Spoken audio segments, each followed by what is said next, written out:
First step is to go to the left side of the screen, scroll down, and then select Apps. Go to the search bar at the top, and then type Colorize and hit Enter. Select the first option here, go to the bottom and select Open.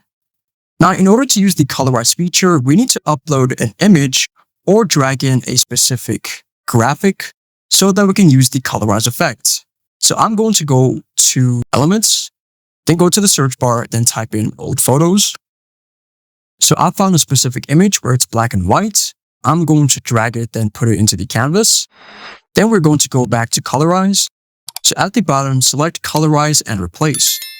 So now we just have to wait a few minutes for it to finish. And as you can see here, it has colorized our image from black and white, and it has added vibrant colors to the image.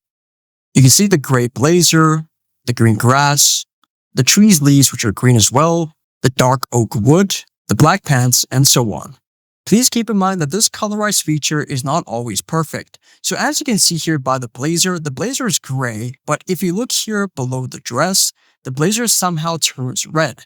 So if this happens, all you need to simply do is restart the image, take it out, and then put in the same black and white image, and then try to colorize and replace it again, and it should be fixed.